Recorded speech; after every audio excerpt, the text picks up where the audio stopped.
When 25-year-old Nicola Edgington savagely butchered her very own mother, the public were horrified. This was a woman that should be locked away for a very long time, for the safety of the rest of the community. But in a shocking turn of events, she was let out of psychiatric care just 3 years later. Nicola pleaded with doctors and police for help with her psychotic episodes, warning that if she didn't get help soon, she might do something dangerous. She'd killed someone once before, and she could feel that she was ready to do it again. It was only a matter of time, and she was begging someone to stop her. Today we're going to be talking about Nicola Edgington, the infamous killer known as the Bexley Heath Butcher. Before we get into this episode, I just want to thank our sponsor for making this video possible, Wild. If you're on that clean girl aesthetic, I need you to listen up right now because Wild's deodorants are vegan, cruelty-free, and only contain safe, natural ingredients. There's no nasty chemical compounds or aluminium salts, basically nothing bad for your skin or for your pores. It just lets your skin be natural and breathe. And not only are they good for you, they're great for the environment as well because you get one reusable case, which, first of all, they are adorable. I have a limited edition Valentine's Day one at the moment with my name on. They come in all sorts of different colours, you can get your name on, it's perfect. And this basically means that whenever you run out of your deodorant, you're not throwing the whole damn thing away every single time. You keep this reusable tin, and then you get the little product refills to pop in there. And the best thing about these is once you've used up all the deodorant, those little pods are compostable. It's perfect. There's no major waste with the deodorant. They all smell amazing. They have so many different scents that you can try. Right now I'm using their limited edition Valentine's Day one, Rose Petals,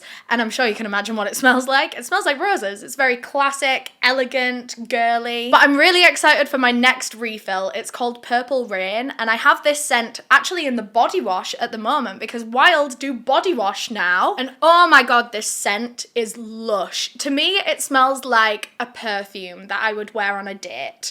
It gives like sexy, maybe a little bit musky, but like a nice musk. It's quite like classy and grown up. There's something quite refreshing about it. I can't quite put my finger on it. It's not like I can be like, oh yeah, it smells like oranges or mint.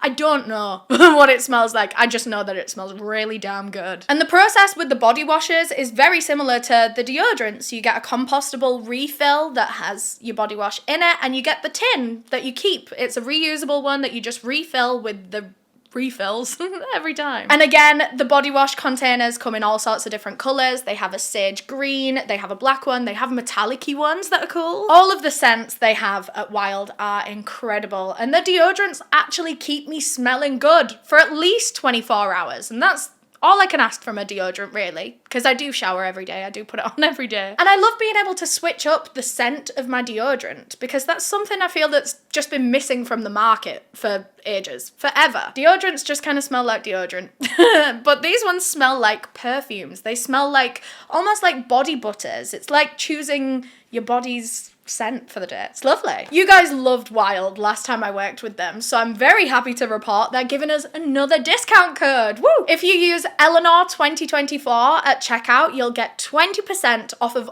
all of Wild's products. So go to town, queen. You can get yourself a new deodorant, a new body wash, you can get matching scents. This discount code, Eleanor 2024, will be available until the end of this month, so make sure you're getting your orders in, and thanks again to Wild for sponsoring this video. Now, before we get into the true crime case, I just want to give my usual disclaimer that I mean absolutely no disrespect to anyone that I talk about in this video. This video is for educational purposes, and everything that I'm about to say is publicly available information that myself and my team have found online and compiled into this video. We will be covering a lot of sensitive topics in this video, including assault, domestic abuse, miscarriage, and references to suicide. So if any of that seems too triggering or too intense for you, I would click out of the video now. Hopefully I'll get a chance to see you some other time with a different video, but look after yourself in the meantime. While we make every effort to fact check our sources and make sure that all of our information is correct, no action should be taken in reliance upon the information in this video. And I want to take this opportunity to remind you all that these are real people that we're talking about, so please keep everything kind and respectful in the comments. I'm sure you will, I'm sure I don't need to ask you, but just a reminder, all opinions that are about to be stated in this video are mine and mine alone. And with all of that being said, let's talk about the Bexley Heath butcher. So today's case takes place, well, it begins actually in East Sussex, which is on the southeast coast of England. I know she's called the Bexley Heath butcher. Bexley Heath is in London. So the geography is a little bit confusing at the start of this case. Don't worry, it will all work itself out. But the case does begin in East Sussex on the south coast of England. Among beautiful coastal towns like Brighton and Eastbourne was a place called Forest Row. And that's where 25-year-old Nicola Edgington was living with her mother Marion and her two younger siblings in 2005. For a bit of context, and don't worry, we will definitely get into this a lot more as we go through the video, but I just want to let you know right now that Nicola was struggling terribly with her mental health, and she always had. All the way through her life, she'd had it really, really hard. She was a mother of two children, but she didn't actually have either of her kids with her anymore because they'd both been taken away either by social services or by the child's other parent, because Nicola was so mentally unwell that she couldn't care for them. And I believe that's actually why she was staying with her mother when she was aged 25, because she had moved out of the house before, but she'd then come back because she needed her family. She needed to be cared for. Nicola had undiagnosed schizophrenia until after the age of 25. So for the first 25 years of her life, she was struggling terribly and she had no idea why. No idea what was wrong with her. She knew that something was wrong, but she thought it was just innate. Like, she thought she was just a bad person because she'd always acted out in school. She'd always gotten into trouble all her life. Everyone just regarded her as a quote-unquote problem child. They thought she was going to grow out of it as a child. They thought she was going to grow out of it as a teenager, but she never did. And at what point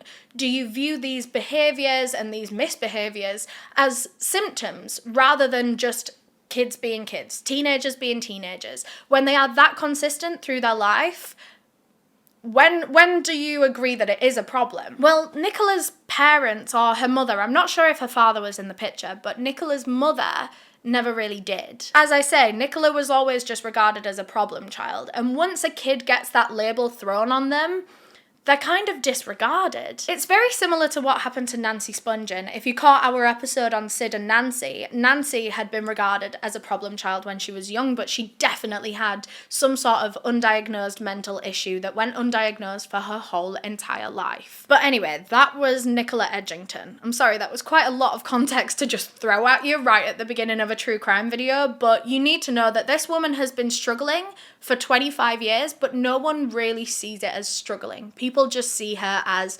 weird and disruptive and aggressive. So anyway, on November 4th, 2005, 25-year-old Nicola and her two siblings go to their local pub just for a bit of a catch-up, a bit of a reunion. Now, Nicola had a reputation that preceded her at this pub.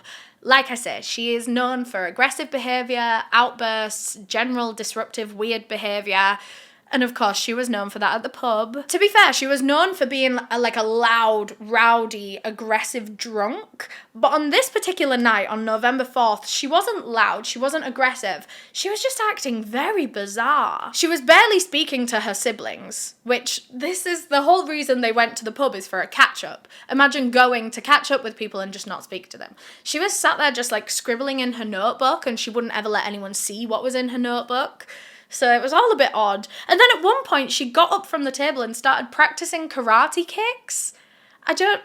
Whatever. She was mumbling to herself. She was just acting really strange. It was very uncomfortable for everyone around, and eventually someone actually complained to the owners of the pub and they kicked Nicola out. So as she was gathering her things to leave, she looked up at her younger brother Tom, looked him dead in the eyes and just said, "He is evil." Which is very disturbing, isn't it? It's very disturbing, but Tom was kind of used to Nicola being like this. She was always a bit creepy. I don't know, her behaviour was always very bizarre, unpredictable, often aggressive, but even if it wasn't aggressive, it was creepy, like this. It wasn't uncommon for her to act like this. So Tom just kind of heard, "He is evil," and he was like, "All right, Nicola, just leave." When she did eventually leave, the other two siblings got on with their evening just fine. They had a couple more drinks, they were chatting, they were catching up. Meanwhile, the chaos followed Nicola back home. Well, followed her on her route back home, because she didn't just go straight home after getting kicked out of the pub. On her walk back, she decided to stop by a Church of Scientology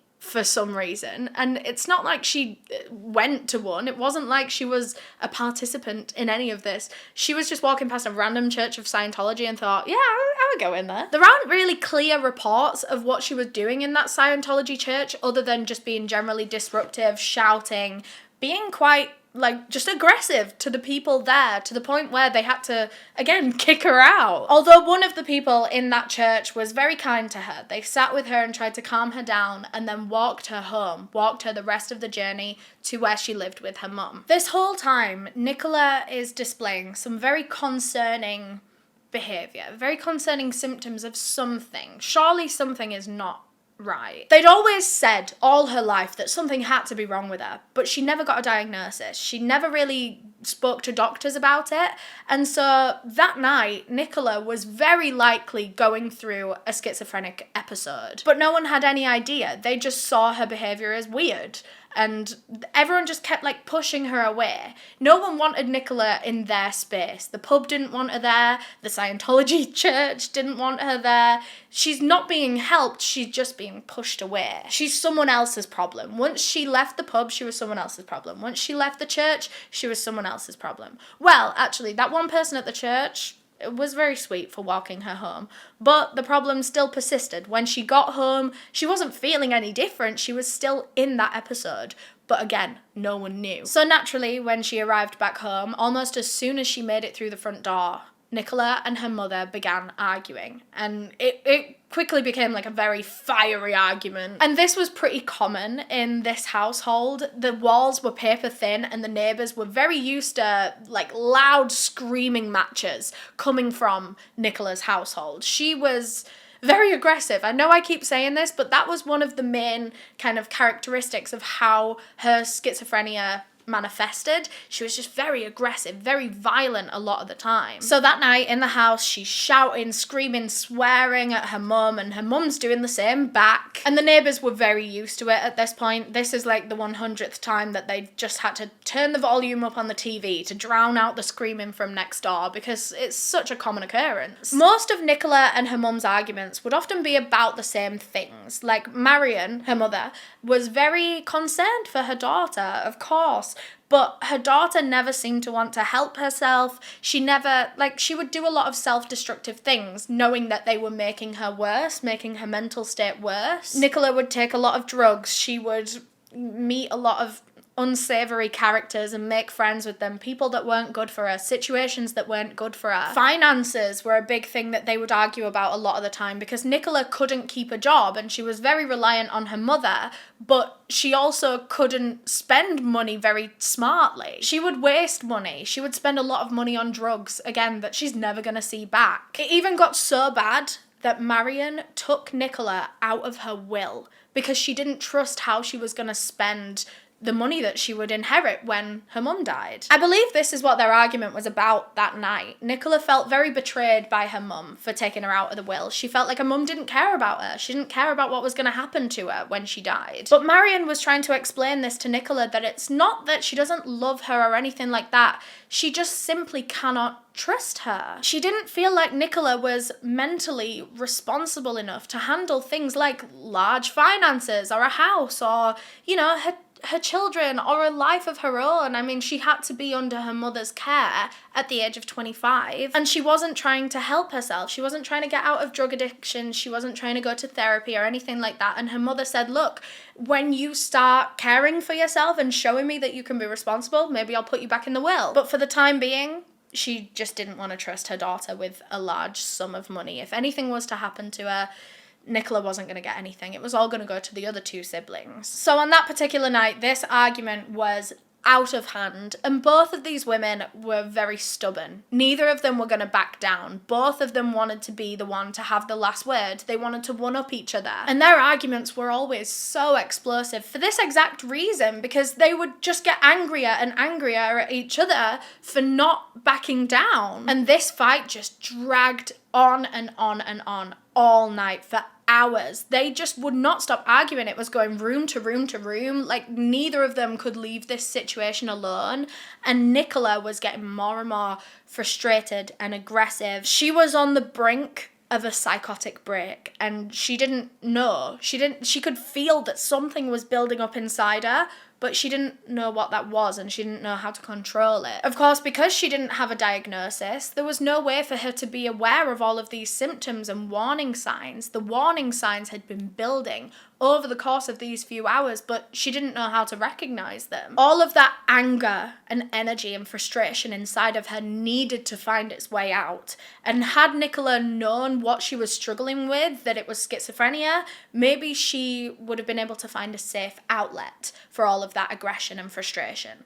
But because she didn't understand herself, she didn't understand that that's what she needed. And when she wasn't able to get all of these feelings out of her system safely, instead, a tragedy ensued. As the argument moved into the kitchen, Nicola spotted a huge, sharp knife on the kitchen side, and without even a split second of thought, she leapt and grabbed it and turned to her mother. Before Marion could even realise what was happening, Nicola had plunged the weapon into her chest and pulled it straight back out again, and with that, Marion just dropped to the floor. It had all happened so fast. Now Nicola was just standing there with the knife in her hand, dripping blood, and she can see her mother on the floor, blood pouring out of that singular wound in her chest. But that was just the start of this attack. By this point, Nicola was so out of control, she wasn't in her own mind, and she wasn't done. She got down on the floor next to her mother, who was bleeding profusely,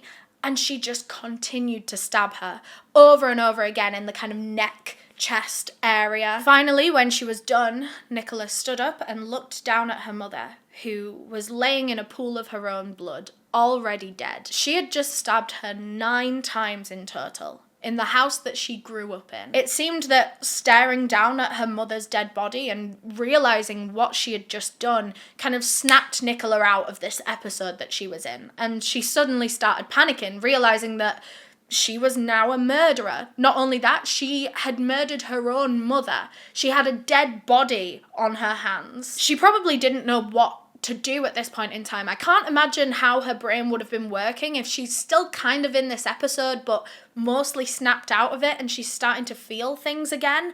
I wonder, well, we don't know what her brain was kind of telling her to do at this point. She just turned and ran out of the house. I guess the only thing she could think to do was to run away and get away from what she'd just done. So she left. A few hours later, Nicola's 2 younger siblings returned home from the pub, and at this point it was pretty late and they assumed that everyone in the house was going to be in bed. So they kind of snuck through the front door. They were trying not to make any noise, but then they realised that the kitchen light was on and they were like, oh, someone is awake. We don't need to be that quiet. So they headed into the kitchen to go and say hi to whoever was awake. But of course, as they entered that room, their whole world came crashing down around them. They saw their own loving mother, Marion, laying cold and dead on the floor in a pool of her own blood. It was clear that there was no bringing her back. They could call an ambulance, they could try to resuscitate her, but she was long gone. You just can't imagine the fear and the sorrow that comes with not only finding your mother dead, which is awful enough, but finding your mother murdered, brutally murdered. Knowing that her life hadn't just come to a natural end, it wasn't disease, it wasn't old age, someone had ripped her life from her in the most brutal, violent way possible. Someone had inflicted pain and terror on their loving mother in her final moments. There was no dignity, no respect in the way that she'd been left. And worst of all, her children feared they knew exactly who could do such an evil thing to their mother. They didn't want to believe it, but who else could it have been if not their own sibling, Nicola? She was known for violent outbursts and aggressive behaviour and always arguing with their mother, and then one day, after knowing that their sister had been acting weird all day, they then walk in and find their mother brutalised on the kitchen floor. There was hardly any question in it. And they'd already spotted Nicola's notebook laying out on the side, and this was a very rare occurrence because, like I said earlier, she never let anyone read what was in her notebook. So either she'd intentionally left it out on the side to be read, or maybe it was an accident. Maybe she had left in such a rush that she didn't even realise she'd left it out there. But either way, they were going to read it. The page that it had been left open on was just a list of names, people's names, and at the top there was the headline, Condemned People. And it started out with famous names like George Bush, Osama bin Laden, Reggie Cray, but then it eventually went into Nicola's real life connections. Her mother's name was written on that list, and the eeriest part about it, it had a line through it. Her mother's name had been crossed out, almost as if this was a hit list, and that was a successful hit. And right underneath her mother's name in that list was her brother's, Tom. Was she planning to kill Tom next? But right now, no one knew where she was at all. She wasn't in the house. She was out there somewhere with blood on her hands and the intent to kill again. And if that hit list was anything to go by, it seemed that Nicola had embarked on a mission to wipe out her whole entire family, starting with her mum and crossing off their names from her hit list after each kill. Like I said, there had been a lot of warning signs throughout Nicola's life that this kind of thing might happen, and all these warning signs had been ignored or shrugged off as just typical bad behaviour from Nicola because she was categorised as just a bad kid. No one had ever thought that maybe her misbehaviour and her violent outbursts are signs of something deeper going on inside her. Maybe she's not just trying to be a naughty kid and trying to get attention. Maybe there is an issue. It's actually really upsetting how long this child was left to suffer with the symptoms of something undiagnosed. Of course, now we know that it's schizophrenia, but at the time, I'm sure a lot of doctors would have looked at that kid and thought something is definitely wrong. I think even outside of her disruptive and bad behavior, there were some really clear red flags that she was already lacking empathy at a really young age. When she was only 4 years old, she actually pushed her 2-year-old brother down a flight of stairs. A few years later, she pushed the same little brother into a big bush of roses, which, I mean, famously, roses have a frickload of thorns. Of course, when he fell into the bush, he was covered in cuts and scrapes, he was crying, it was a horrible moment for him. But Nicola seemed completely unfazed. Even when their dad ran out of the house to come and rescue his son from this rose bush, Nicola just looked at their dad and said, "It's gone." It is how she would refer to her brother. She would never call him he, him, not even Tom. He was always it. It's gone. Her family put a lot of this disturbing behaviour down to just general sibling rivalry, and I mean, I know a lot of siblings that were kind of evil to each other as kids, but they grow out of it. But that's the thing, Nicola just was not growing out of it. In fact, as she was getting older, she seemed compelled to hurt other people as well, not just her siblings. Anyone. As a young teenager, Nicola became a straight up bully at school to the other kids. In fact, she was a nightmare student in every aspect. She often wouldn't turn up to lessons, she would skip school a lot, but on the off chance that she did come in, she'd be horrible to everyone. She'd misbehave so badly in class that she would get kicked out anywhere. She started fights in the playground, she would have violent outbursts almost every other day, and that was consistent both at school and at home. She was the same wherever she was. And again, these are all signs that there was something wrong and that she's not just trying to seek attention or whatever they must have thought she was doing as a child. These quote-unquote bad behaviours are following her from place to place, from person to person. Everyone that she interacts with is seeing these same concerning behaviours. She even started shoplifting, she was just a little terror in every possible way that she could, and all of this is before the age of 13. She was completely out of control. Her parents didn't know what to do, her teachers didn't know what to do, and so no one did anything. No one even tried. In fact, Nicola was pretty neglected by everyone that should have been caring for her. Her mother became so helpless with Nicola that she actually put her in a care home at the age of 11 because, of course, her mother had 2 other children that she had to worry about, that she had to protect, and Nicola was a danger to them, to be honest. So between the ages of 11 and 15, Nicola was in children's care homes. And when she was finally allowed out and allowed to move back to her family at 15, it only took her a couple of months to be in trouble with the police again. This time, it was because she had literally battered her mother with her phone, which is a very eerie foreshadowing of what was to come exactly a decade later. After that incident, after she battered her mum with her phone and her mum got the police involved, Nicola packed her bags and just moved to London. She was about 15, 16. She moved to London all on her own. She had no job. She had nothing. She had a suitcase and maybe a little bit of cash, and that's all she had. A 16-year-old girl on her own in the big smoke. It was the mid-1990s at this point. She managed to get herself a job as a receptionist, but that didn't last very long. When she eventually lost that job, she took up stripping to make ends meet. But this new environment that she was in at the strip club and with all these other strippers and kind of unsavory characters, there were like pimps and drug dealers around, it was not good for her mental health. She became addicted to a lot of substances, which only made her mental even worse. She was still exhibiting all that same like violent, aggressive, irrational behaviour, but these people seemed to either put up with it well or just not really care.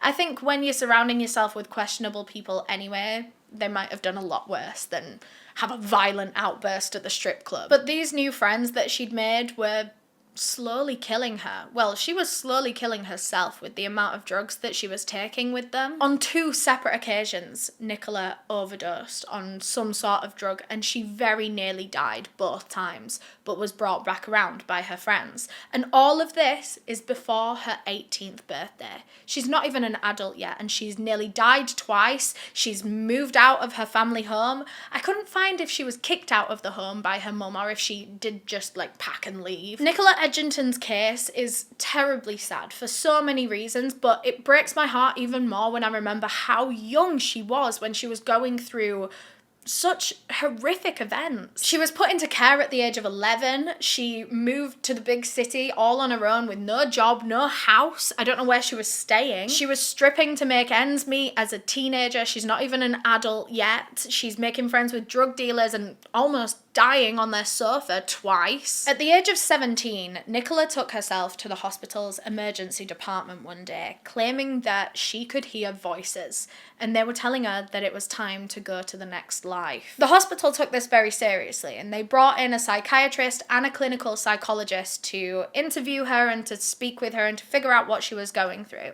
And Nicola was very honest with them. She was telling them all about like horrific intrusive thoughts that she would get about killing herself or killing her mother, killing other people. She was never diagnosed with anything by this psychiatrist and this clinical psychologist. I'm not sure why. I really don't understand why. If a psychiatrist was there and he evaluated her, then why is there? Why did we not follow that through until we got a diagnosis? But whatever. They were just kind of there to help her in the moment. They assessed that eventually she was out of the episode that she was having where she was hearing voices, and with that, Nicola was free to go. She wasn't diagnosed with anything, she wasn't offered help. That was it. It was also around this time, I think she was about 18 years old, when Nicola fell unexpectedly pregnant, which was quite frankly the last thing she needed in her life right now. If she wasn't going through enough mental hell at this point in time, the man that impregnated her was also an abusive arsehole. He was evil. And on top of all of that, she's now worrying about the fact that she is pregnant with a child that she could honestly do without. I think there was a part of Nicola that wanted to keep this baby, although she knew she was very young and her circumstances were not really allowing her to have a child. But whatever. She went and spoke with her horrible, horrible boyfriend at the time and she told him that she was pregnant. And the way that he reacted is one of the most evil things I've ever heard, and that's why I feel quite confident calling this man evil, even though this is my only impression of him. He took it upon himself to physically abort the child himself. He threw Nicola down onto the bed and just repeatedly punched her in the stomach until she miscarried. And that is just the most harrowing thing I've ever heard. This incident absolutely traumatized Nicola, as if she wasn't traumatized from the rest of her life enough. She was still struggling through every single day until eventually she was actually caught shoplifting. She'd never even really thought about getting caught before, because she'd been shoplifting for years, since she was a child, and it had never happened. maybe she'd gotten into like little things with the police, gotten warnings or made to give things back or whatever, but she had never been like arrested, charged and like sent to court and gonna go to prison for shoplifting. This was a shock to the system. But Nicola actually managed to avoid prison time for this. Instead, she was given 12 months conditional discharge, which is essentially like parole.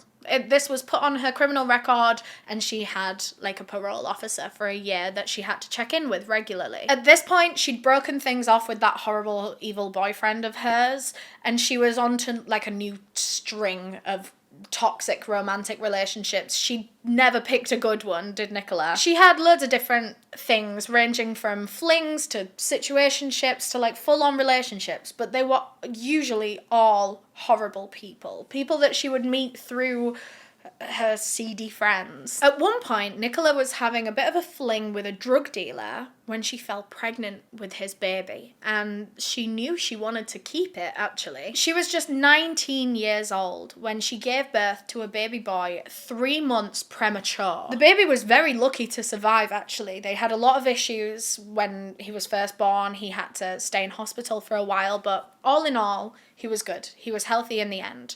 But just a few months into this baby's life, his father was deported. His drug dealing was found out by the government, whatever, and they deported him to wherever he was originally from. But because this man had a child, when they did deport him, social services got involved, you know, to make sure that this child is gonna be all right without one of their parents.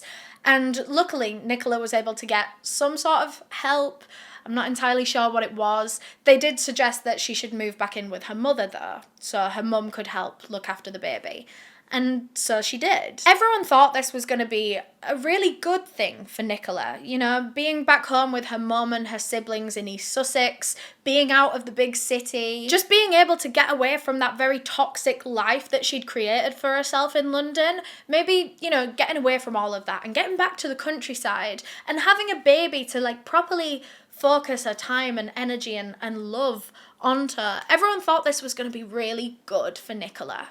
But it wasn't, because unfortunately she was the same angry, explosive, violent, aggressive person that she'd always been, and it was only a matter of time until that broke everything apart. On one occasion, Nicola's mother, Marion, was holding her son, and Nicola walked over. They must have been having an argument of some sort. Nicola walked over and threw a cup of boiling water at her mother and her son. Even her own son wasn't safe from Nicola's dangerous outbursts. And it was after that incident that once again Nicola left her mother's home. She moved back to London, this time with a baby boy in her arms. And this time around, London life was 10 times harder than it had been before, because, well, this time she had a whole other human being to take care of. She couldn't just strip all night and sleep all day to make money. Well, lucky for Nicola, she met and married a very nice man not long after moving to London, and he really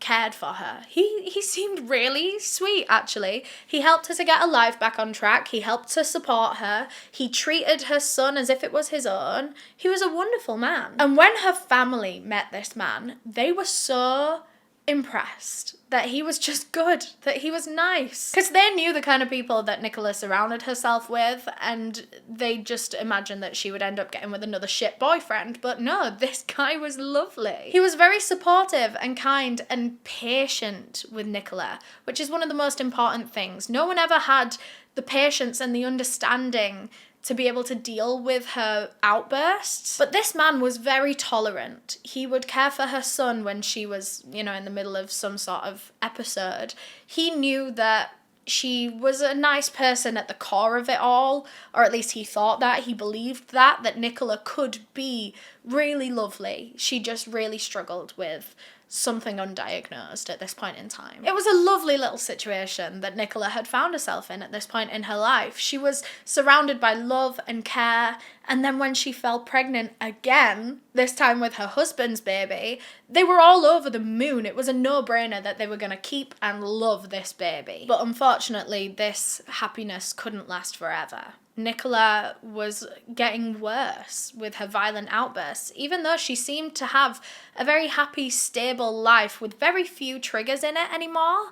she was still very unwell. And although her new husband was very supportive and kind and understanding, that only went so far. And I think there's something to be said about how quickly they got together and how quickly they married. I don't think this man realised quite how bad Nicola could get. And I think by the time they were married and he was locked into it, I think it was then that he saw the worst of her and he realised that he couldn't actually do this forever. He couldn't be with Nicola forever. So just a few months after the birth of their son, now Nicola had 2 sons, this man left her. And not only did he leave her, he actually left England full stop and moved back to Jamaica, which is where he was originally from. Don't get me wrong, he wasn't abandoning Nicola. Nicola could still get a hold of him. They were still in touch. They had regular contact. It wasn't like he was like leaving the country now that she'd had his baby. He just kind of wanted to go back home, go back to his family and everything. Nicola took this breakup very badly, but not in the way that you might expect. It sent her a bit cuckoo. Not in the way that she was used to. She was getting delusions. A lot of religious delusions, actually, and she wasn't a religious person. She joined a church around this time that actually sounds a bit more like a cult than a church to me. Everyone that joined had to give over like a percentage of their income, and the church promised that God would grant them supernatural gifts if they did give over this money to the church. Which all just sounds like a scam to me, personally. What's God gonna do with money? I can't imagine, like, God himself is asking through his priest, like, get a fiver off her and I'll give her powers. Like, what? Yeah, for like 2 months after the breakup, Nicola was getting really, really into this church and she was making friends there and they were kind of like, they were infiltrating her mind, and unfortunately she had quite an easy mind to infiltrate. She was very susceptible to being manipulated and being pushed around a little. Eventually, after a couple of months, she kind of snapped out of that and realised that she didn't actually want religion. She wanted her man back. She wanted her husband back. And how was she going to do that? She was going to fly to Jamaica and get him back. I think she actually flew out with their child and went to go and meet him, but the meeting did not go as well as she would hoped. In fact, they just argued and argued and argued. He could tell that Nicola was very mentally unwell at this point in time, like differently to how she had been when they were together. She was going through something. The way that she was behaving and acting and speaking was not like Nicola. She was in the middle of some sort of episode. She was doing and saying some crazy, crazy shit, and he was actually quite worried for her safety, to the point where he actually said to her, look, you're not taking my son home. You're not taking him back to England. I want him here with me. I want to look after him. I need to make sure that he is okay. I'm not entirely sure how Nicola took that. I assume there was a lot of arguing and a lot of fighting, but at the end of it all, she did return to England without that son. So now she only had 1 son in her custody. So now she was 20 years old and she'd moved back to London and she was right back to that crazy party lifestyle, you know, clubbing, stripping, hookups, drug binges, drinking for days on end. And she was bringing all of this around her toddler son. Sometimes she would leave him at a mum's house to be cared for or at a friend's house to be cared for, but a lot of the time she wouldn't even bother. She would bring the party to her house so she wouldn't have to find someone to care for her son. She could do both at once, which is not good. Especially the kind of partying that Nicola Edgington would do. It wasn't just having a few friends round at the house for a casual drink. It was like drugs and orgies and crazy shit. Around this time, Nicola again started seeing another very horrid man. She was very attracted to these like toxic, violent, threatening relationships. I think because she was so used to that, it was almost comforting to her to have a violent partner. That is what love felt like to her. That's a pattern that you often see, and it's a really sad one, where people that are so used to dysfunction and stress in their life, they will start to subconsciously seek out those kind of situations and bring them around themselves. Again, because it feels comforting, because that's what they're used to. It's all they know. It's almost like fear and stress become their new comfort, become their new normal. One of the worst incidents from this new relationship is when Nicola actually fell pregnant again. I believe the man wanted an abortion, but she didn't. She wanted to keep the baby, and they argued over it for a long time until the man one day grabbed a knife and put it to Nicola's throat and told her that if she didn't get an abortion, he would kill her. Eventually, she did get the abortion, and she stayed with him, unfortunately, and he was abusive to her in so many different ways. He would manipulate her all the time. He would wear down her self-esteem. He would even, like, physically keep her in the house. He would keep her isolated from the rest of the world, from her own social life. She would spend a lot of her time just sitting in the house and drinking to numb her feelings. Her outbursts, her violence, and her aggression was just as common as it always had been, but it never seemed to scare this man that she was currently with, I guess because he was a piece of shit himself that, I don't know, maybe he just wasn't scared of Nicola. But the longer Nicola was kept cooped up in the house, the more her paranoia was going out of control. And she was very paranoid about the outside world now. She believed that there were people out there that wanted her dead, and they were trying to kill her.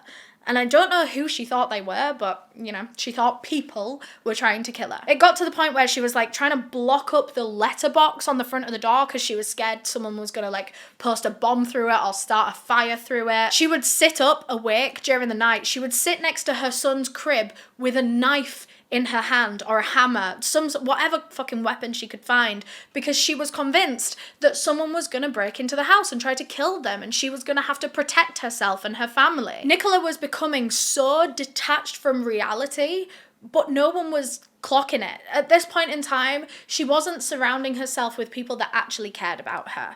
Her boyfriend at the time was, like I say, a piece of shit on the bottom of my shoe. So he didn't realise nor care that she was going through serious issues with her mental. If she would have been back home with her family, maybe they would have seen her symptoms getting worse and worse and worse, and maybe they would have tried to help her, but this boyfriend, being the closest person in her life, he was never going to do anything to help her. These delusions and the paranoia that she was having at this point was following her through every part of her life. She was getting into arguments with random strangers, like at the supermarket or at her son's school or at the job centre, because she just believed that everyone was out to get her. She was ready to explode over the tiniest things, and she would explode at least once a day. Things were really ramping up at this point, and it's so frustrating that no one around her cared. Because she was getting into all of these fights and arguments in public, social services quickly became aware of how bad Nicola Edgington had gotten with her mental health. And it was around this point that they took her son away from her. So this mother of two now had 0 children to actually look after. And it's just so incredibly sad to me that at this point in her life, she didn't even have a diagnosis. Like, everything is going wrong. Everything is falling apart for her. She knows that she keeps ruining parts of her own life, but she doesn't even understand why. She doesn't understand what she's doing wrong. Well, I'm sure she understood that her actions were wrong, but she doesn't understand why she feels compelled to do them. But now that both of Nicola's children were taken from her, her toxic, like, drinking, drugs, partying lifestyle only accelerated. And all of those substances, especially all in combination with each other, were so destructive and so damaging to her mental health that was already hanging on by a thread. Again, she was having a lot of, like, religious delusions, although I find that very interesting because religion wasn't, like, a part of her life on a normal day. At one point, she ran into a church, obviously in the middle of an episode. She ran into a church with a sheet over her head, claiming that she was Jesus, saying that she could see people that weren't there, like seeing spirits. She could hear people's thoughts. Like, at this point, how was she not sectioned and taken seriously? Like, this person is clearly so unwell, clearly so deluded. You never know how this kind of thing could develop if left untreated. And I know that's easy to say in hindsight now that we know how it did develop. It developed horribly. But that's why we continue to talk about and learn from cases like this, because help does need to come sooner. Nicola was in her mid-20s and her undiagnosed schizophrenia had already caused so much turmoil for her. She'd lost her 2 kids, she couldn't get a job, she couldn't live alone, and that's why she was staying with her mother at the time of this case when she was 25. In fact, just a few days before her daughter would brutally murder her, Marion had actually called the social services asking for some help with Nicola because she was really, really bad and she was really worried for her daughter, and she knew that she was quite powerless to do anything on her own. She really did love and care for Nicola and she really wanted her to get better. On the phone to social services, Marion told them, "Nicola is the most unstable I have ever known her to be, and for the longest period too." And actually, on the very morning of the murder, Marion had been expressing these same concerns to one of their neighbours. And that night, when that neighbour heard a screaming argument coming from their household once again, little did they know this time it would end in murder. Later that night, it would be Nicola's siblings that came in and found the complete bloodbath in their mother's home. Her corpse just covered in stab wounds, and their sister was nowhere to be found. They called the police and an investigation was set up right away. They knew that it was a matter of absolute urgency that they find Nicola Edgington as soon as humanly possible. A police manhunt was underway, searching absolutely every single place that Nicola had connections to, but somehow she managed to evade them for over 2 weeks. For 2 weeks they were out there searching for her and they couldn't get a lead on her. I don't know where she was. I don't know what she was doing for 2 weeks, but she was out there somewhere, avoiding them. Sussex police actually felt just very powerless in this case. They couldn't understand how she was evading them so well, and they were appealing to the public if anyone had any leads on her, if anyone knew anything. They were begging people to come forward and help them. Because if Nicola could murder her own mother, what else might she do? It had been 2 weeks. Who knows if she was still in this kind of schizophrenic episode? Maybe she'd snapped out of it. Maybe she was in another one by now. Who knows who or how many people could be in danger because of Nicola Edgington. The general public were worried sick knowing that there was a killer on the loose. People were too scared to leave their homes. People were walking in pairs. But probably the most terrified person of all was Nicola's own brother, Tom.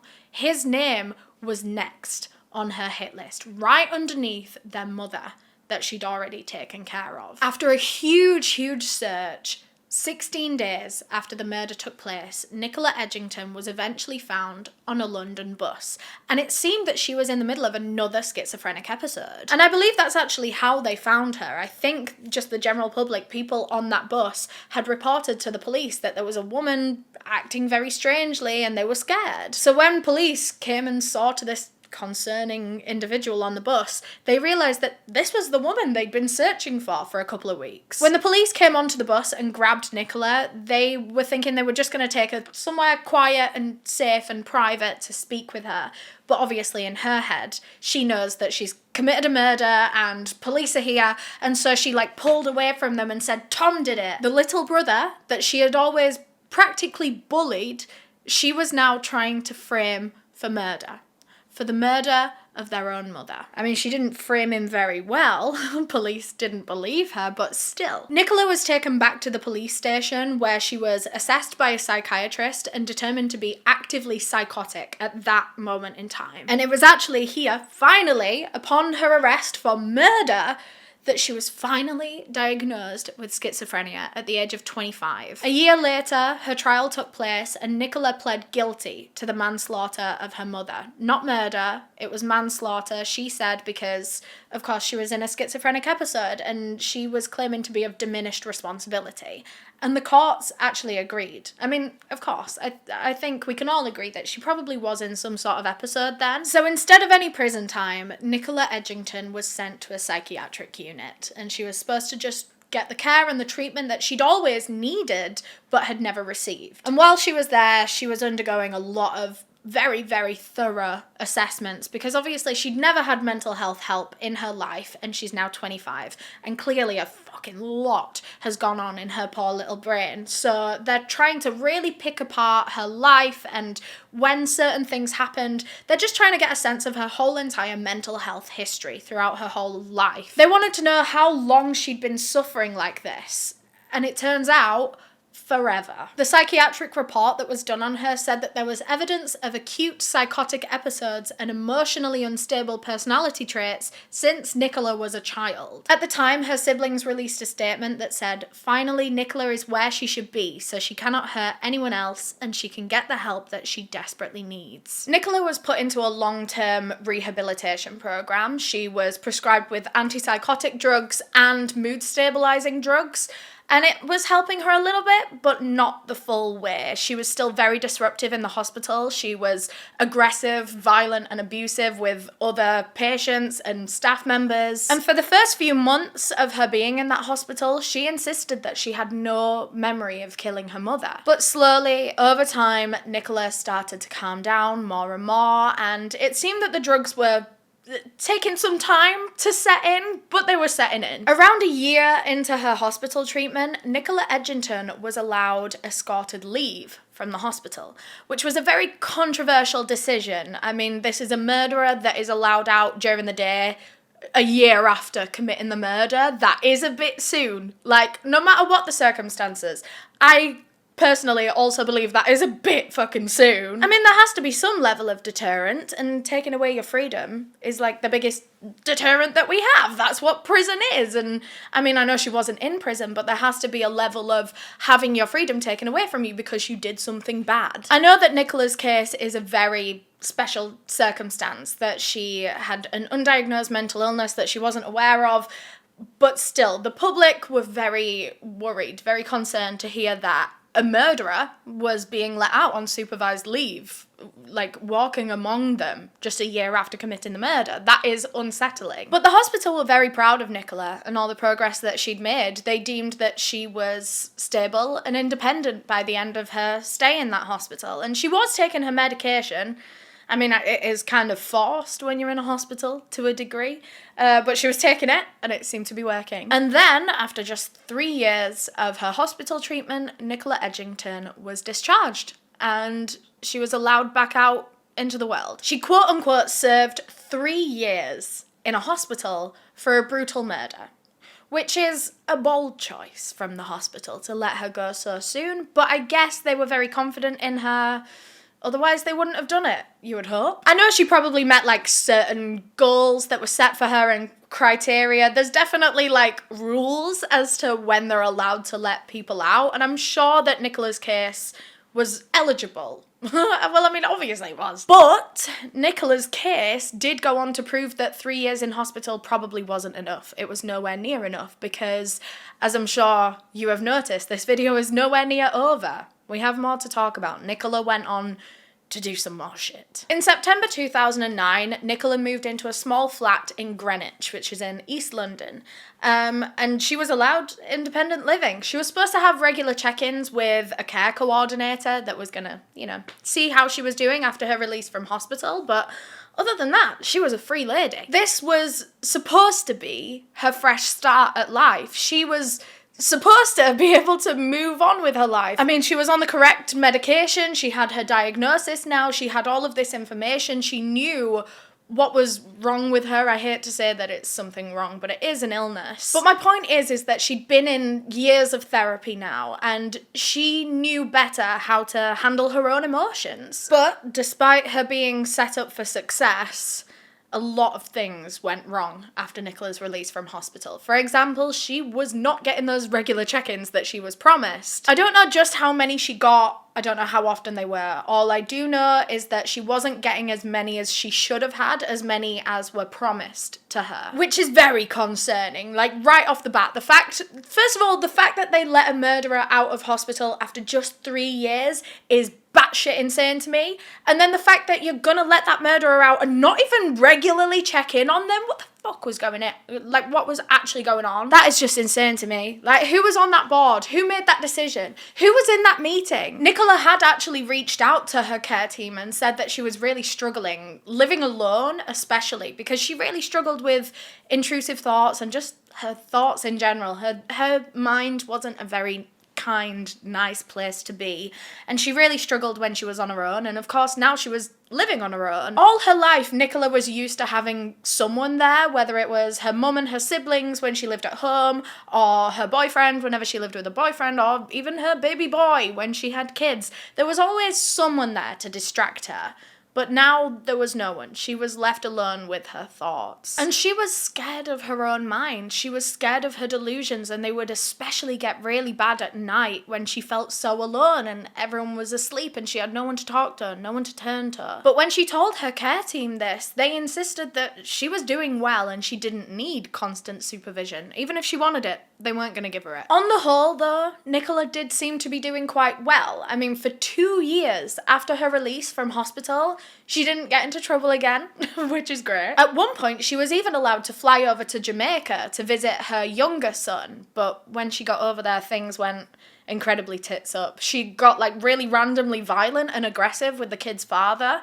I don't know where that came from, because she hadn't been like this for a while. She'd been really stable. She'd been really good. It was quite shocking that this like anger and aggression was rearing its ugly head again after laying dormant for a couple of years. My own personal theory is that maybe Nicola stopped taking her medication around this time, maybe just before she flew out to Jamaica, because you will see that when things went dramatically tits up at this point, they never got good again.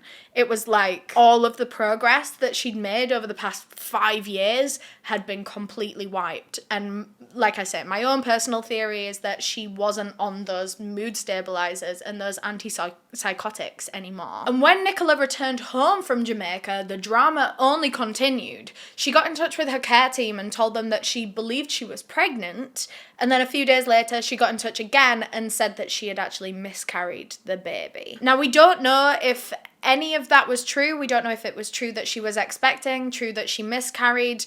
It could have been delusions, but I mean, a lot of the sources that I read online believed it was delusions, but I don't know. It seems that Nicola does seem to fall pregnant quite easily. I mean, she's fallen pregnant, what, like at least 4 times in her life? And to be fair, she was seeing someone at the time, one of her old ex-flings from like years and years ago. They'd reconnected, and again, this was a horrible, horrible man. He was always threatening her over text, which I found quite random. That was like a key characteristic of their relationship. Whenever they weren't together, he was being vile to her, like over text. And I don't know the exact content of these texts. All I could find online was that they were threatening. And they actually got so bad that Nicola called the police one day 3 times in the space of 10 minutes because she was so scared of her boyfriend. The first 2 calls, she was incredibly panicked and flustered, but then the 3rd call was actually the complete opposite. The 3rd was actually her calling back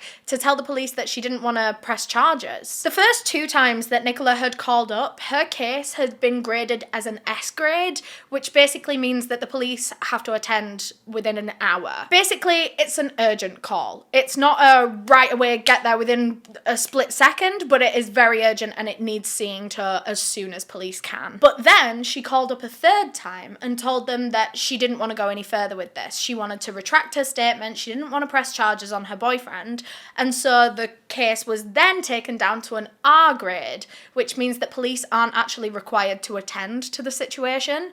And so they didn't. Police never came out to Nicola, which I find very upsetting. Like, I understand this whole grading system, and if the victim themselves calls up and says, you know what, never mind, then I get why the call has been downgraded, but also I don't agree with it. Just because I understand it doesn't mean I agree with it. I don't think that should have happened. I think that's actually very dangerous to do that, especially in a case of domestic violence, domestic abuse. Isn't it like rule number 1 when handling domestic abuse cases that you don't give up on a victim when they're saying things like this, when they're trying to go back on the claims and when they're trying to go back on their reports? I feel like that's when officers need to make even more of an effort to try to get through to the victim. Speak to them in private. Let them know that they have support and that there are people around them, because a lot of the time when domestic abuse victims try to retract their statement and say that they don't want to press charges, it's not because they genuinely don't mean what they said anymore. It's just that they're too scared to press charges against the person that is abusing them. Of course they are. And I just think it's so incredibly dangerous to just give up on someone that is reporting domestic abuse just because they've said that they don't want you to come anymore. Doesn't mean that the police shouldn't go. I think that's so dumb. Find me those police officers. There's a lot of people I want to have a conversation with from this case. So yeah, police never attended that specific altercation, and there were plenty more, although I don't know if Nicola was calling the police very often, but I know that this boyfriend was just horrible to her. And also around this time, Nicola was falling back into her religious delusions, which again is another reason that makes me think she had stopped taking a medication at this point. In fact, she was delusional in all kinds of ways. So all the religious stuff, as usual, she was going into churches claiming she could hear the voice of God and all this kind of shit. But there were other things, like she once called the police and said that she believed 2 druggies outside had stolen her keys.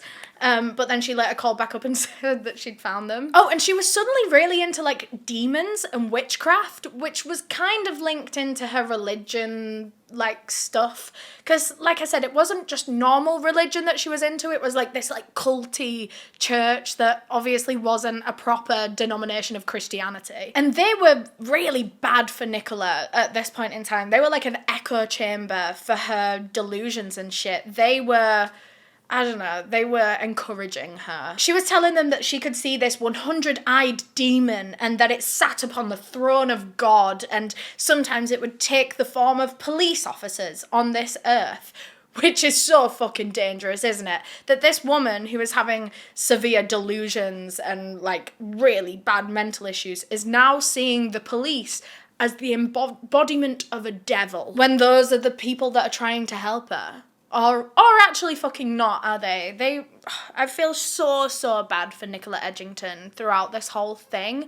As terrible as the things that she did were, I think she was let down so many times by so many people. It makes me so upset. Nicola Edgington was on the verge of another psychotic break. Things were reaching ahead, and she was so desperate one day that she actually reached out to one of her siblings on Facebook, Tom, her younger brother. Since her release from hospital, and obviously since she had murdered their mother, her siblings didn't want anything to do with her. They hated her. It must have been so incredibly hard for them to process that from their point of view. There are so many complexities with this case, that your mother has been brutally murdered and the person that did it is your sibling that you've grown up with, someone that you also love. I just can't imagine what it must feel like for one of your loved ones to be murdered by another one of your loved ones. Like, how does your brain even, like, what side do you, I can't imagine. But for Nicola's siblings, they'd always taken their mother's side, because Nicola had always been, forgive me, a little shit. All her life, they'd all always said it, that she was a problem. She never meant to be. She couldn't help it. She didn't realise how badly she was struggling with this undiagnosed mental illness. But point of the matter was, she was very difficult to be around. She was very aggressive, very violent, and they felt as though she was a ticking time bomb. So yeah, when she murdered their mother, they didn't talk to her anymore.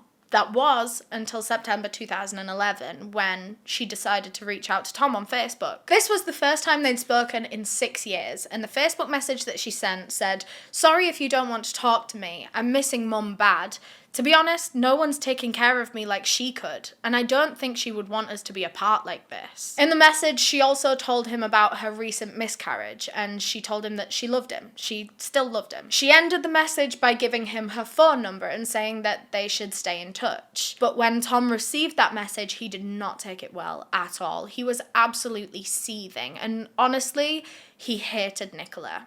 The family hated Nicola for what she had done. His response was very blunt and actually very harsh. Trigger warning with this next bit. It's a lot.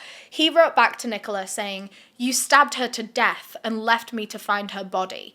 Good news about your miscarriage though. People like you should be sterilised for the good of the world. Do us all a favour and just slit your wrists." It's a lot.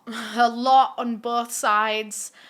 and I don't think I really want to get into that anymore. It's just so sad all around. But what I do want to focus on from that message exchange is that Nicola is admitting that she's struggling really badly at the moment, and she's getting even less help than she ever has before. No one is there for her at all at this point in time. Her situation was pretty horrid in 2011. She was in the pits of her mental illness once again. Both of her kids have been taken away from her, and let's not forget that she's living with an abusive boyfriend again at this point in time, one that she has to call the police on because she's terrified of him. And then, the one time that she tries to reach out to the family that she has left, she gets told to kill herself. It was a fucking horrible, horrible situation for Nicola Edgington. And at this point, as if she couldn't get any lower, she did. She started to spiral out of control. A couple of weeks later, in the early hours of the morning of October 10th, 2011, Nicola called a cab and asked it to take her to the local hospital emergency wing.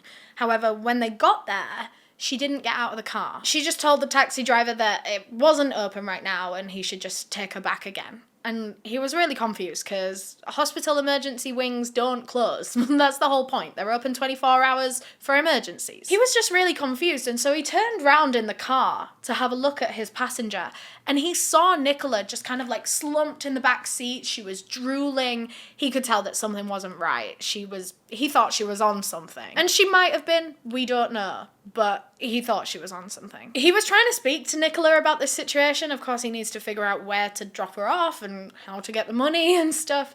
And then she started saying that she didn't actually have any money for the fare. So this taxi driver drives the car with her in it back to the taxi rank so that, I don't know, she can take up this issue with his managers. And when they get there, a huge argument breaks out between Nicola and all of the taxi drivers. Nicola was shouting and screaming at them, and eventually one of them calls 999. They want help from the police. And it was around this time that Nicola just sat down and she seemed very defeated by the whole thing. Almost like she'd accepted that this argument, all of this, was her doing. She was saying things like, it's all in my head, I need to be sectioned, I haven't slept for weeks and I need to go to the hospital. She was realising in this moment that it wasn't all the taxi driver's fault and it wasn't always someone else's fault. It was her, and she was realising that it was her head now. And you know what, as sad as this whole case is, this is progress. This is tiny progress that she's realising in this moment. I mean, it got very far. It got to a point where she was fighting a bunch of taxi drivers. But eventually she realised that, wait, no, this is my schizophrenia. Police eventually arrived at the taxi rank and they took Nicola to hospital. And they actually sat with her in the emergency wing and they were going to wait with her until she got seen by one of the doctors. And actually, during the time that they were all sat there in the waiting room, Nicola tried to run away. She had been saying that she wanted to go to the hospital. She needed the hospital. She needed to be seen.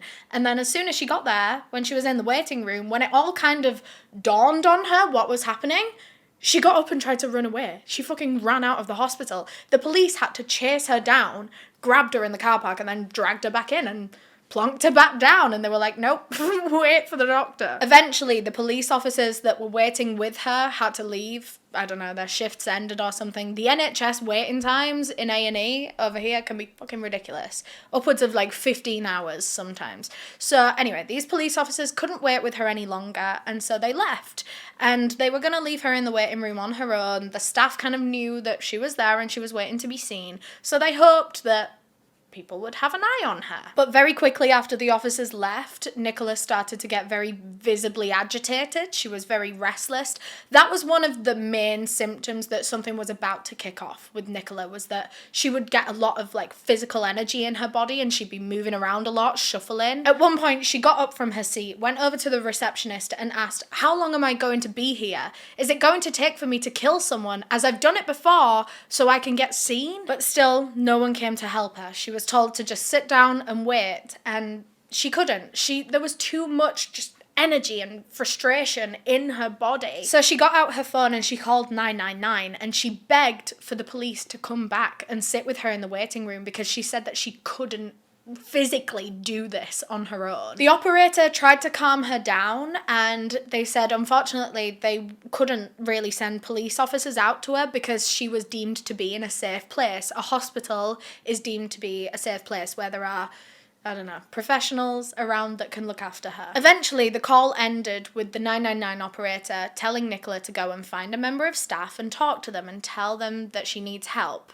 I mean, she has been doing that, but whatever. I think she did do that, but again, she was just told to wait. So she goes back, sits down, calls 999 again, and says, "Do you want me to hurt someone here?" She said that the hospital staff were just ignoring her at this point, and she said if anything, she needed taken into police custody before she hurt someone innocent. She was literally saying this straight up to the police, to doctors. She was saying, "I feel like I am going to hurt someone. Please stop me from doing that. Please help me." And she wasn't receiving any help. Another 2 calls were made to the police from that waiting area, so that's 4 calls in total. She has asked the hospital staff numerous times. She's called 999 4 times. And still literally nothing, which I find absolutely unbelievable. I can understand that maybe A&E was very busy that day and they couldn't properly see her, but someone that is this erratic in the waiting room, surely you can give them just like a quiet room, sit them down, give them a glass of water. I don't know. There are things you can do. I know there are things they could have done, but they didn't do. And I know that the NHS are very understaffed, but I think when someone has come up to the reception multiple times, when someone has literally called 999 4 fucking times from their seat in the waiting room, someone do something. Especially with the kind of things that she was saying, "I'm gonna hurt someone if I don't get some help. I have killed someone before, and I can feel that I might do it again." I just cannot understand how not a single person gave her any kind of help, not even a little bit. And I just hope that a lot of lessons have been learned from Nicola Edgington's case, because a lot of mistakes were made and lives were lost because of it. Multiple lives were lost. Honestly, I don't know what more Nicola could have done. She was literally in a hospital waiting room asking for help, and when it wasn't coming quick enough and when she could feel these murderous urges coming in, she was calling the police 4 fucking times, begging to be taken into police custody. What more could she have actually done? She knew that she was becoming a danger, and so she was trying to stop it, and no one was letting her stop it. Nicola Edgington did everything right in those few hours at the hospital. I mean, she did run away, but I guess that is just her mental illness. When she's not in that kind of state, she is doing everything right. She is wanting to be in that waiting room. She's wanting to be seen. Finally, when someone did come and see and speak with Nicola, she said that she needed to be sectioned. She needed to be locked away in a psychiatric unit. And so they escorted her to the psychiatric wing of the hospital. But just as they got to the reception area, she told the staff that she actually needed to make a call to her care coordinator. I mean, of course, she has to keep checking in with like a supervisor, a parole kind of officer. And she just wanted to let them know where she was and that she was checking into the hospital. And so the staff said, "Okay, cool, go make your call." Nicola goes outside of the front of the building to take this call and then runs away and doesn't come back. It's such a shame that every time she would get so close to helping herself, she would self-sabotage somehow. She would run away. She would freak out. That's 3 times in the space of 24 hours that she had tried to get help from the hospital, but then self-sabotaged and ran away every time help came. And from here, once Nicola left the hospital grounds, she was acting on pure impulse, still very much in the grip of this schizophrenic episode. So Nicola wandered off and she just hopped on a bus at a bus stop, and then she hopped on another bus, and of course at this point in time hospital staff had realised that she'd run away. And with everything that she'd been saying beforehand, that she thought she was going to hurt someone and she'd killed someone before, did she really have to do it again, all that kind of shit, they were scared that this woman had now just run off and they didn't know where she was. So they called the police and they reported that she was missing and they had no idea where she was. And finally, the police snapped into action. Finally, they took this seriously. They realised how dangerous this woman was, and now that she was out on the loose, they were actually putting effort into catching her. So they went and searched all the obvious places, her house, her family's houses. They spoke with her care team, but no one had seen or heard from Nicola since she ran away from the hospital. She was just bus hopping until eventually she got off at Bexley Heath Asda, which is a big supermarket in southeast London. She very calmly walked into the building. I mean, you wouldn't have known just by looking at her what was going on in her head. She didn't look like she was actively psychotic. But she made a beeline right for the kitchenware section and picked out a huge knife. That was the only thing she wanted from the shop. She somehow managed to check out with just one singular huge fucking weapon and nothing else without anyone speaking to her or questioning her or stopping her. She just bought this knife and walked out of the shop. She headed right back to the bus stop that she'd gotten off at before, and by now there was a young woman standing there waiting for her bus. It was 22-year-old Kelly Clark, and she was just listening to music as she saw Nicola approaching. And it took her a second to realise quite what was happening. Nicola was coming right at her and she seemed aggressive, and Kerry couldn't figure out why. She couldn't figure out if she was definitely coming to her or someone behind her, but then she saw the knife swinging by her side. Before Kerry could even turn and run, Nicola rushed at her and grabbed her by the coat. A struggle followed where Kerry managed to wiggle back and then push Nicola away from her, but it wasn't enough. Nicola lunged at her again, this time with the knife raised in the air, screaming at her, "You fucking bitch, you fucking bitch." Kerry was beyond confused and terrified. She didn't understand why she was being attacked, but right now, she didn't have time to think about that. Her adrenaline kicked in, and she managed to fight Nicola. She had her down on the floor and she was wrestling the knife out of her hand. Eventually, the two of them both ended up on the ground and the knife was thrown far away from them. Genuinely sounds like a scene from an action movie. At one point, Nicola was on top of Kerry and she was trying to overpower her, but Kerry managed to fucking kick her in the chest and launch her off of her. She sounds like a superhero. But eventually, Kerry overpowered the situation. Nicola was on the floor. Kerry had picked up the knife and she had it away from her so that Nicola couldn't cause any more harm. Once she knew she had the whole situation under control and that Nicola wasn't going to hurt her anymore, she looked down at her and just said, "What is wrong with you, you crazy bitch?" And to that, Nicola looked up at Kerry and responded, "I'm not the crazy one, you're the one with the knife in your hand." And I'm sorry, but that is one of the funniest things that's really funny. I know I'm really not supposed to laugh, but the way, that just came out so fast. That was just that's whatever. But in all seriousness, I think it is a bit mad that Nicola tried to flip the situation on Kerry when she'd actually almost just murdered her. Anyway, Kerry yelled at Nicola to just leave, and she did. She got up and she walked away. The knife had been taken off of her, and everyone at that bus stop was safe. But as Nicola kept walking around town, the urges weren't dissipating. She still wanted to hurt someone, and she was going to find a way to do it. She spotted a butcher's just down the road, and she snuck in very calmly and just stood there naturally, as if she was shopping for meat. She was browsing the meat selection on the counter, and she waited until the butcher had turned his back, and then she swiped one of the knives off the counter and just ran out of the shop. She stole a fucking butcher's knife. Again, like something out of a cartoon. Obviously, everyone in the butcher's shop just saw that happen. All of the other customers, and even the butcher himself, heard the commotion, turned round and saw this woman leaving his shop with one of his knives, which is very weird and also a bit, scary.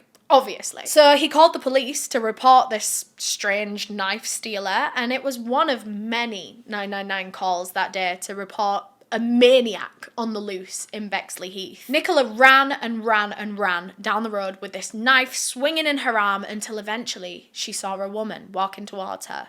It was 58-year-old Sally Hodkin, and Nicola decided in that moment Sally would be her next victim. She raced towards her and tackled Sally to the ground and then just started stabbing her over and over and over, mainly in the neck, with so much force that she almost decapitated her. Within a matter of seconds, Sally Hodkin had been tackled and butchered, and she was already dead.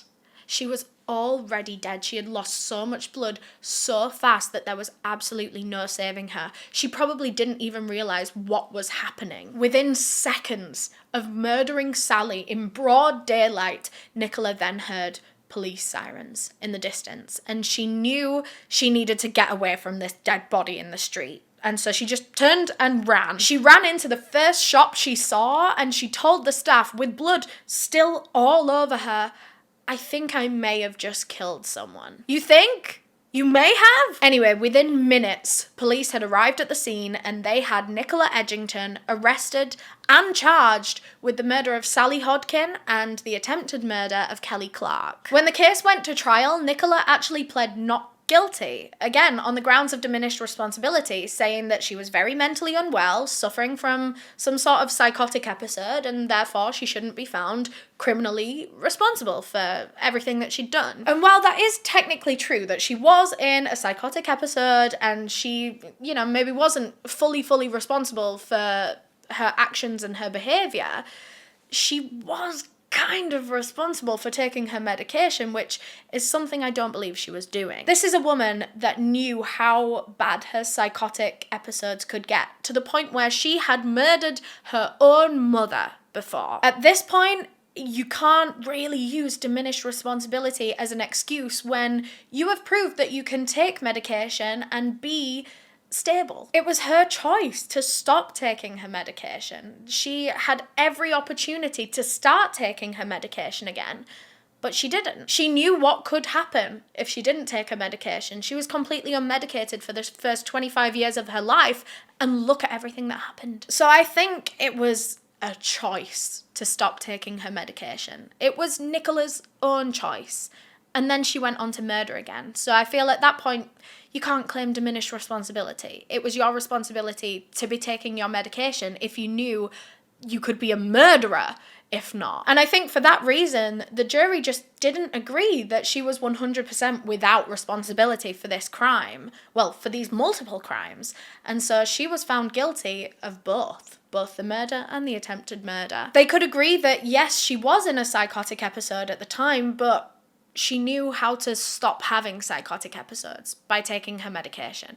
And I mean, I know that once this particular psychotic episode had begun, it was like taking medication at that point is going to be futile. It's not going to stop the episode mid-swing, but truthfully, it shouldn't have gotten to that point. She shouldn't have been off of her medication when she knew how bad it got. And the jury thought that, yeah, it was her responsibility to have been taking her medication, and she didn't, and someone died. 2 people nearly died because she wasn't taking a pill every morning. So at the age of 32, Nicola Edgington was handed a life sentence with a minimum of 37 years, which is a big chuffing sentence, bigger than a lot of cold, calculated, evil murderers get. But I think the reason it was so high was because this was her second round of murders. She had already gotten to this point once, and everyone had given her the benefit of the doubt that obviously she didn't have her diagnosis, she didn't realise she had schizophrenia, and something terribly tragic happened the first time. But this time around, it's less tragic when she knew how to stop it, She knew that this was a possibility if she didn't take her medication. But she did it anyway. And I think that's why her sentence was so high, because what is there to say that she could, get out of prison and then stop taking her medication again in however many years' time and then kill someone again when she's 70 years old? Her defense have tried to appeal this sentence, saying that it's way too harsh because, well, I mean, she was suffering from a schizophrenic episode at the end of the day, but the appeal was denied. Although I think the judge that denied the appeal was very fucking harsh. He said that Nicola's actions were consistent and calculated, and he even called Nicola manipulative, exceptionally dangerous, and selfish. And while I think some of those words are true, I think she was exceptionally dangerous, I think she could be selfish, I think calculated and manipulative are not quite it. This woman was literally begging for help in the hospital, saying, I think I'm gonna kill someone, please lock me up in police custody. To me, that doesn't sound manipulative or calculated.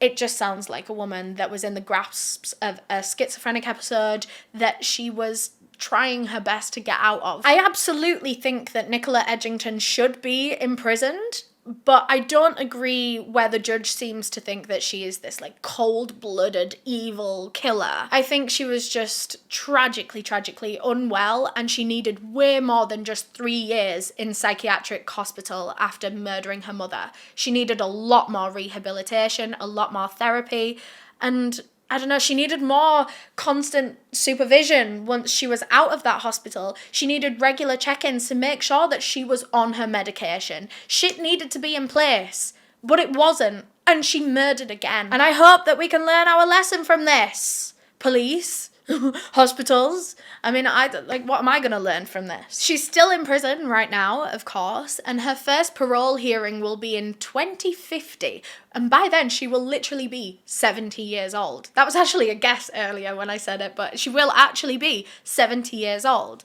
And who knows, maybe at that point they will just let her like hobble out of prison, because she might not physically be a danger to anyone. Do you think she'd be able to kill anyone at 70? To be fair, I wouldn't actually put it past anyone. Truly. Stranger things have happened. Have you heard that they're letting Joseph Fritzl out of prison?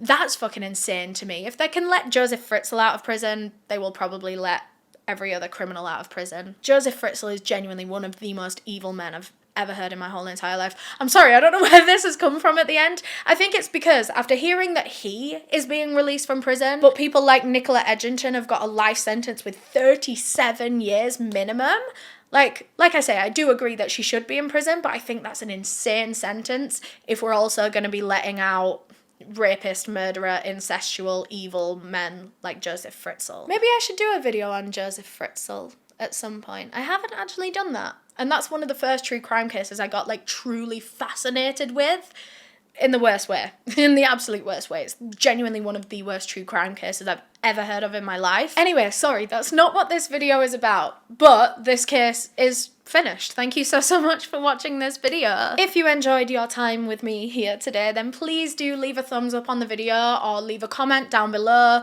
Just engaging with the video in some kind of way really helps to show YouTube that you enjoyed it, and it then helps to push the video out to a wider audience, which would make my heart so very happy. And thanks again to Wild for sponsoring this video. Remember, if you want to get 20% off of all of Wild's products, use code EleanorNeale2024 at checkout. It's only available until the end of this month, so make sure you're getting your shopping in. And go to town, girls. There's some really nice scents available at the moment. All the Valentine's Day collection is beautiful. But yeah, thank you so much for watching. If you want to watch another video of mine, there'll be one on screen right now. Or if you want to subscribe to my channel, you should click the little circle with my face in. We post videos every single week, some true crime, some freaky, weird, creepy events.